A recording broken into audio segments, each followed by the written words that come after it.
Today I want to show you how to run Gaussian Viewer on my 8 GB of VRAM. First of all, you need to go to the website to download the Comfy UI node, Gaussian Viewer here, and I will link this in the description. Just follow the instruction here, do a git clone, do it on the Comfy UI custom node. The next thing is you also need the LoRA. Just download it from the Hugging Face, this one. Don't worry about the file name. If your browser setting doesn't support that, you may see some very strange number, but just make something you know it's the Gaussian splash. And one more thing is you need to download the sample workflow. Okay, now let's go to Comfy UI, and I've got the workflow here. As usual, you need to update your Comfy UI, and this is a Gaussian Viewer. And you also need to install the custom node sharp here. What I have done is I went to custom node and search for sharp. And this is the one I've downloaded. Let's have a look in this workflow. So this part is for the Gaussian Viewer. And this part is the Image-Edit 2511. And this part is 2509. So you can run with two different models and compare the result. But I'm not going to the details of this one because I have my own modified version. I'm going to show it with my own workflow. Okay, this is my own version. So you can see this is a Gaussian Viewer part. And I have added my own version of the edit. So basically I'm using the GGUF loader. So this is the 2511.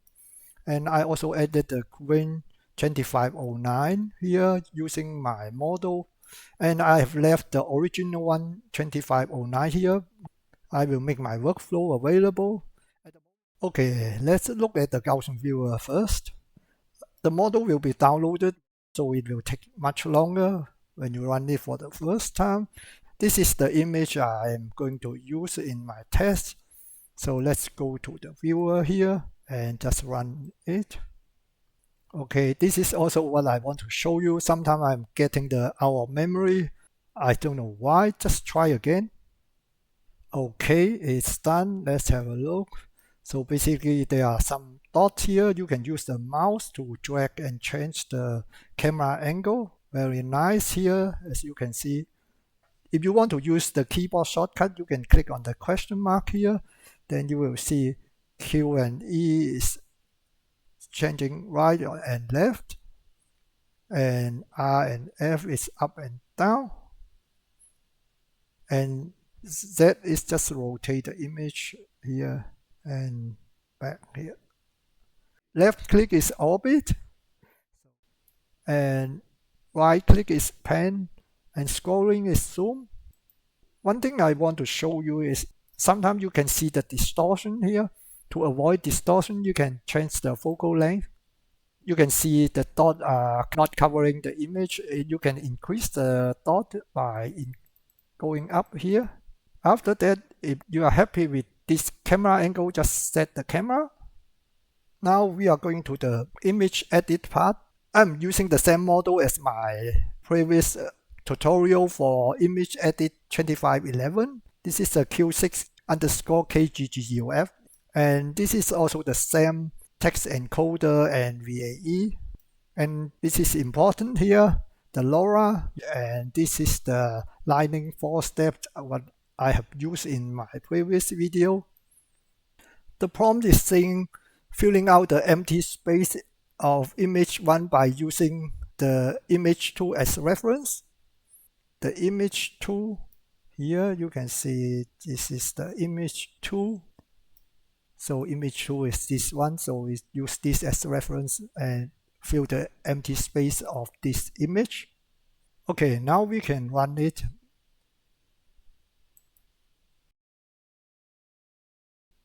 Okay, it's done. Let's check out the time. 190 seconds, that's not too bad.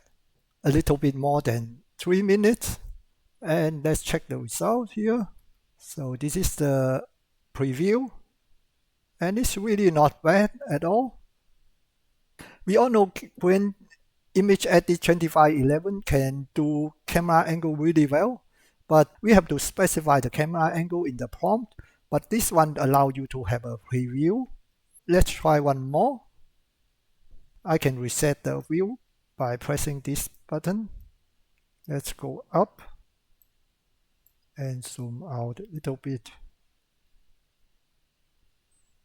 Okay, let's try this. Set the camera and run again.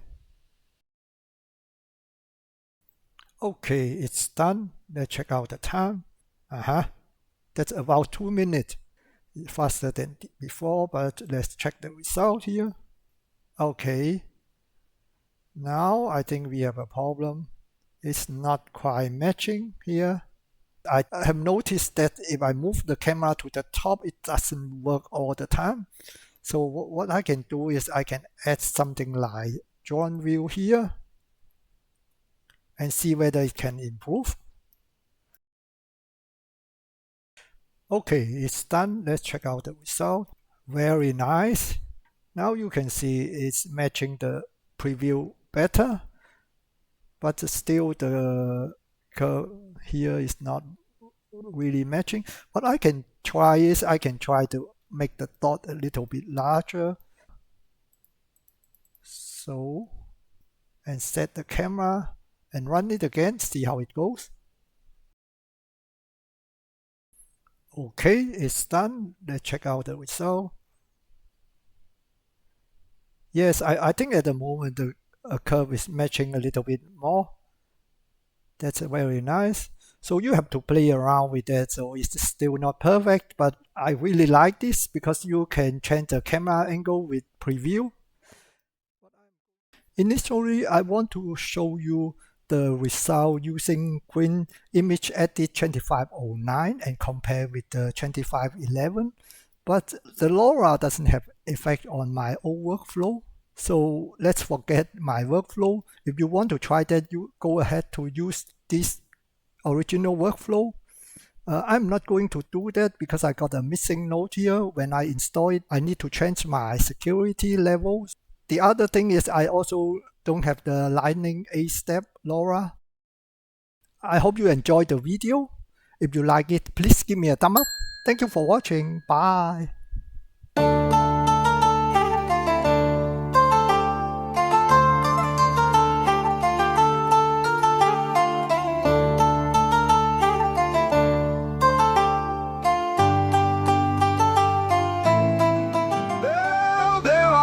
Videos to watch, or you can subscribe and we'll never miss a future video.